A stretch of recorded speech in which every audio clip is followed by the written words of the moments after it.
people who grow up in this setting is that sometimes they can become resentful towards the church because they can say, I was treated in this way or held to this expectation or judged, I was under a microscope and people were judging me, and I didn't get to just be like a normal kid who goes through normal kid stuff. And they can grow resentful towards the church. And so I would say that's something to think about, is that, we want to follow these principles, but not in a way that would make a person feel that they're not loved or welcome or have grace.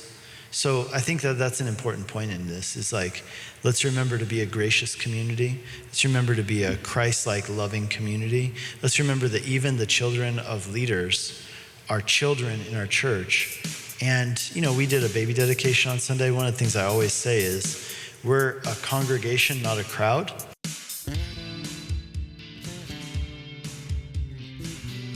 Hey, welcome to Whitefield Community Church Sermon Extra. Great to have you with us again this week. I'm here with Pastor Nick Cady. He's the pastor of Whitefield Community Church here in Longmont, Colorado. And we are, after a 1-week hiatus, back in our series, Equipped to Serve, as we've been studying through Paul's, what they call pastoral epistles to Timothy and to Titus. And we are in Titus chapter 1.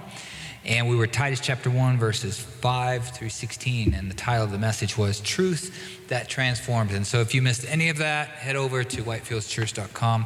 You can download it there off the website or sign up for our app. And if you do that, then you'll get updates when our podcasts are ready or when we're about to go live with our services. And you can certainly be able to watch all of our content there as well. And of course, YouTube, Facebook, all your favorite podcasting platforms. And, as much as you interact with the content, whether that's like and subscribe, whether that is rate and review or just leaving comments or suggestions or questions or anything like that, it just boosts it up in the ratings. And so people are Googling things about what does it mean? What is truth? And we can provide them with Christ-centered and gospel-centered answers to their questions. And so this week we find ourselves in kind of a similar passage to 1 Timothy chapter 3, where Titus gets into, a list of qualifications for leaders in the church. And so we just kind of wanted to dial down maybe a little bit into the weeds, maybe into some of the definitions, maybe into some of the criteria, and kind of talk about some like real world application of like, how do we actually see this list in our church? How do we operate in this? How do we view some of these things? Maybe dial down into what we think some of these, how do we apply some of these things on the list? And so we just want to start there first. First question is, how do we as Whitefield's church, as our leadership, how do we function as a leadership and as elders and pastors and leaders and all of those kind of things? So we talked about on Sunday, there are 3 words, 2 that are used in this passage and in 1 Timothy that are used interchangeably. Those are overseer and elder. And as I explained, elder speaks of the person's character, specifically their maturity. And overseer speaks of their role and what they do in that function, which is that they oversee the spiritual and practical matters of the church. And we have this third term, which is not used in this text, but is used in other texts like Ephesians chapter 4, which is the word pastor or shepherd. They're the same word because in Greek it's the word poimen, which literally means shepherd. And then our English word pastor is actually just the Latin word for shepherd. In fact, if you look in other languages, the word that they use for pastor is oftentimes the exact same word that they use for shepherd in their language. And so what are these 3 persons, right? We talked about the Greek words. The reason I brought that up on Sunday is because I think it is going to be interesting. It'll trigger some memories as you hear those words. So for example, you hear the word elder in Greek is the word presbyteros, from which we get the word Presbyterian, right? Which is an elder-led form of church government. Then you get episkopos, which is a bishop-led church form of government. Episkopos meaning bishop or overseer. And so Episcopalian, that's where that comes from. And so Episcopalian and Presbyterian, they're 2 forms of church government. But I think it's a bit I don't see a real need to like specify those two as being separate from each other because the words are used interchangeably in the text. So an elder is a bishop and a bishop is an elder. One is speaking of character, the other one is speaking of function. And then we get into the word pastor. Okay, so you asked, how does this work at Whitefields? Well, here's how it works. We have 9 elders at our church.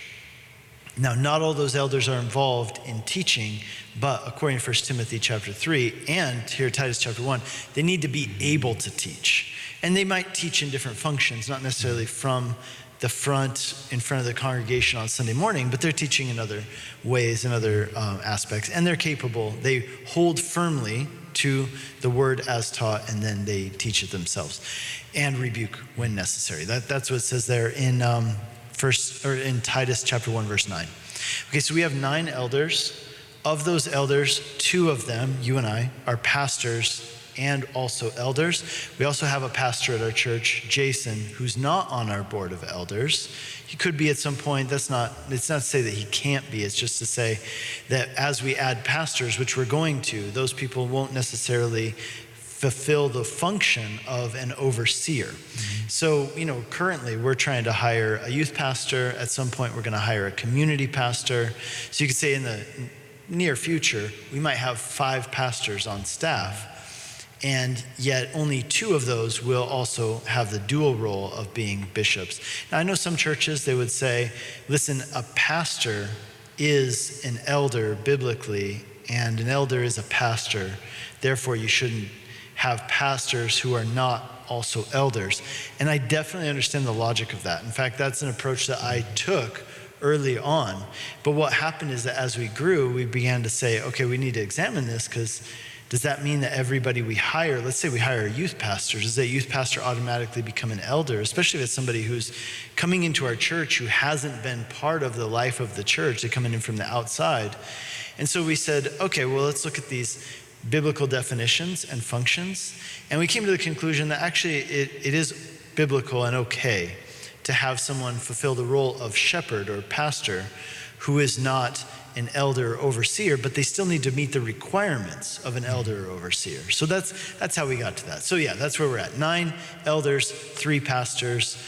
2 of our pastors are also elders. We're going to be hiring 2 new pastors within the near-ish future, as soon as we identify those people and can take care of those needs. And so, yeah, that's how it works practically for us. Practically, yeah. And so, when you look at this list, as we would say our elders need to, we judge them by this list, or they should fulfill some of these requirements.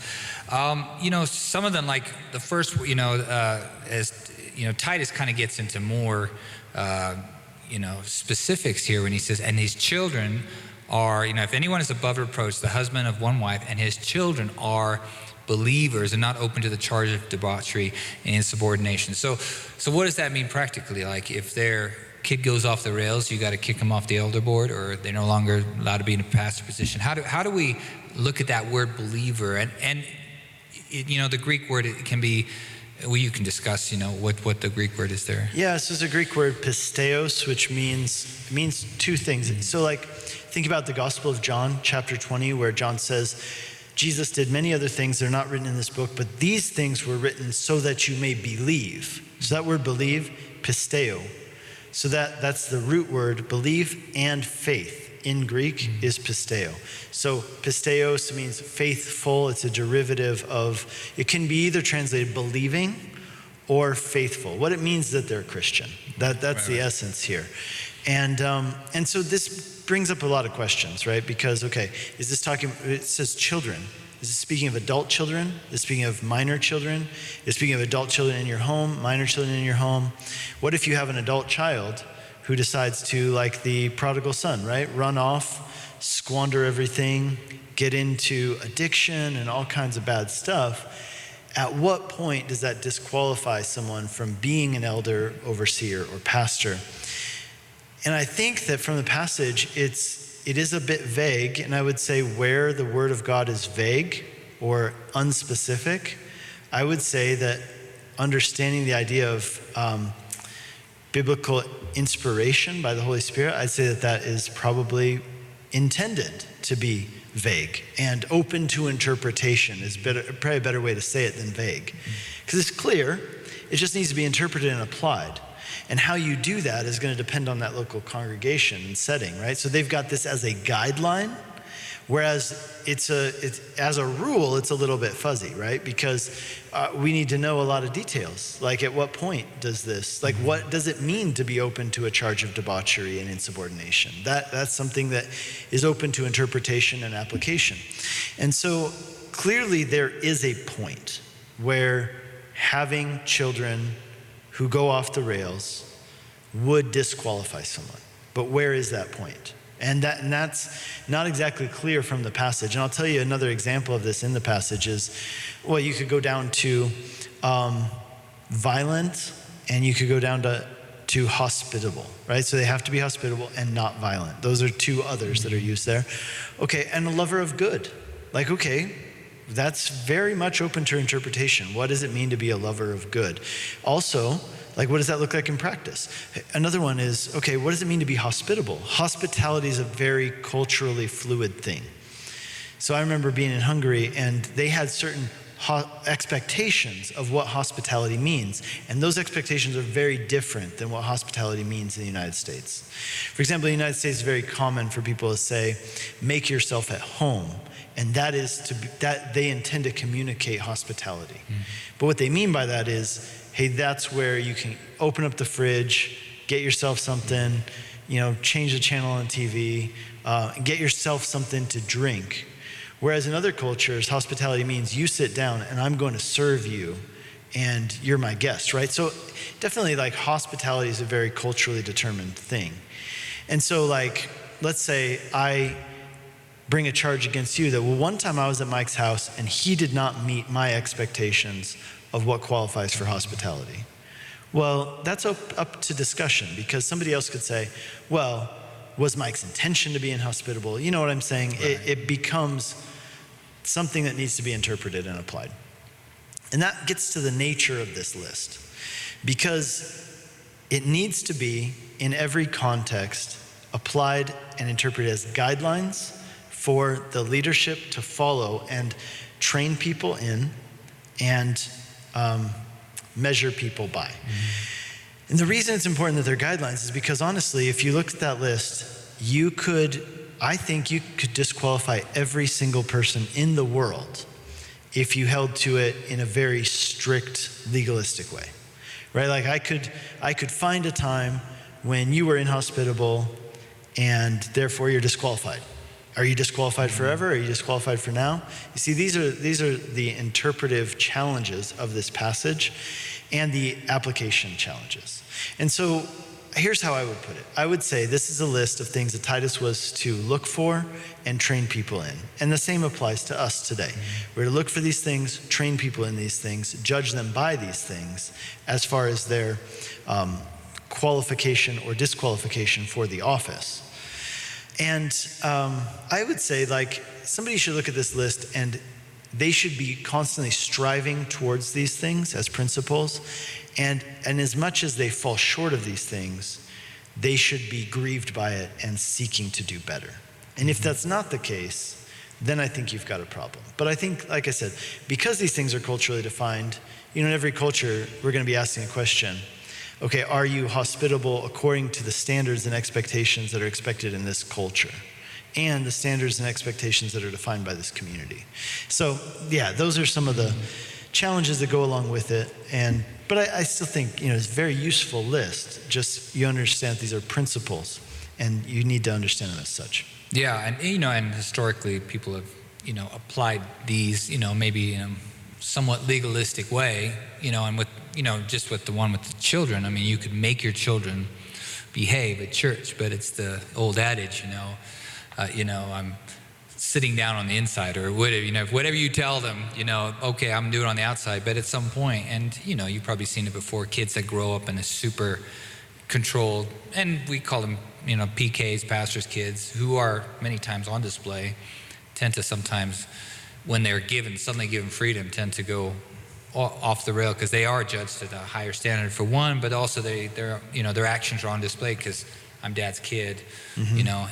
And I'm supposed to be, free of debauchery and insubordination. Well, let's say, okay, from a pastor's perspective, you look at that and then you start to think, well, then my kids better pull it together at church because they're on display and people are going to judge my qualification based on my kids' behavior. But then you know what also happens with people who grow up in this setting is that sometimes they can become resentful towards the church because they can say, I was treated in this way or held to this expectation or judged, I was under a microscope and people were judging me and I didn't get to just be like a normal kid who goes through normal kid stuff.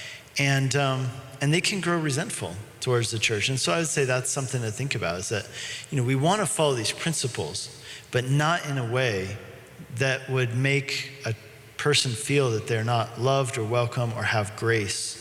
So I think that that's an important point in this is like, let's remember to be a gracious community. Let's remember to be a Christ-like loving community. Let's remember that even the children of leaders are children in our church.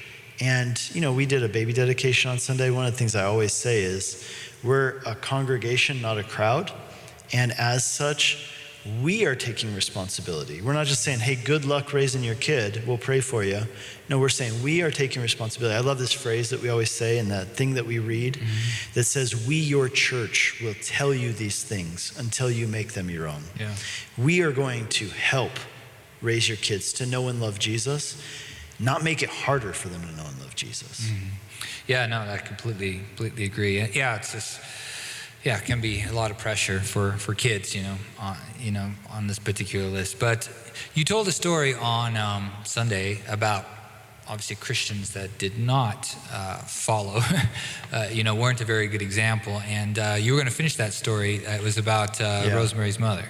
Yeah, so Rosemary's mom, I said in the thing that she was not a Christian. Now I should preface that by saying that she passed away several years ago now. But she was originally from Lima, Peru. So she was an immigrant. And being from Peru, she's culturally Catholic. I say culturally because, I'm not sure that it was a real and living faith. But I will say that, long story short, she did come to faith before she died. And this did not help because Rosemary, had been praying for her mom and telling her about grace and about the Bible and about, I know what it was. The real turning point in Rosemary's mom was when Rosemary's dad died. Now, they were already divorced, but Rosemary's mom took in Rosemary's dad while he was dying. And Rosemary took care of him in the house there. And when he died, Rosemary's mom was really upset that Rosemary wasn't more grieved over his death. I mean, she was grieved, but the verse, we do not grieve as those who have no hope from 1 Thessalonians. And, because in Rosemary's mom's mind, her dad was suffering in purgatory. And therefore it was something that needed to be grieved, and you need to be praying for his soul to be released from purgatory where he is paying for his sins, his non-mortal sins. And Rosemary told her mom at the time, Mom, that's not in the Bible. Which, she'd been talking to her about reading the Bible, but she said her mom had even told her at one point, I was raised that we don't read the Bible because we can't possibly understand it. We depend on the priest to tell us what the Bible says, and that's good enough. Because if we read it, we might go off in bad directions or be confused. And Rosemary's always reading her Bible. And the thing about grace, meaning you're saved by grace, not by the things that you do, her mom really struggled with that, which is why when this guy said to her, hey lady, where's the grace? When he wasn't paying his bills that he himself had racked up and he wasn't working, for her it's just this is what's wrong with you Bible Christians, is that you're all about grace, but you use that as a license to sin. You use it as an excuse rather than actually being serious. And that really pushed her away from that kind of idea of Bible-believing evangelical Christianity. But the thing was when Rosemary's dad died, seeing how Rosemary responded, how she was grieved, but she didn't grieve as somebody who had no hope. Rosemary then moved to Hungary. That was the time when I met Rosemary later on, and then she said that when she would come back, the way that her mom was talking had changed. It was no longer, if I can be good enough to get to heaven. It was when I get to heaven. And this confidence in what Jesus had done for her began to really take root in her heart. And so she said, yeah, her mom came to faith before she died. Yeah, wow, that's a great ending. It's sad though that she had to, step over the obstacle of other Christians to come to that understanding. And that's kind of, what Titus is looking for. We don't want to be obstacles for the world, to come to faith. We want to be able to show, the love of Christ through, our lives. And this is a great way to start. I mean, we are called to a higher standard, and I think that's important to remember. And this is a great place to start. We are called, and we're called to a higher standard because of what Christ has done for us. It's, as her mom was working towards the salvation, we're not working towards it. We are working because of it. So it's a change, and praise the Lord that her mom came to that understanding, of being in the love of God and being propelled by that instead of working for it. And so, that's just a great way. If you wanted to compare maybe this list with, there's a sermon on 1 Timothy chapter 3. We probably put that in the notes as well. You can see how these two lists compare, as you're studying, this particular passage. But there you go. It's great to have you with us this week. If you got any questions, thoughts, down in the comments below, or just send us an email. We'd love to interact with you, and God bless you.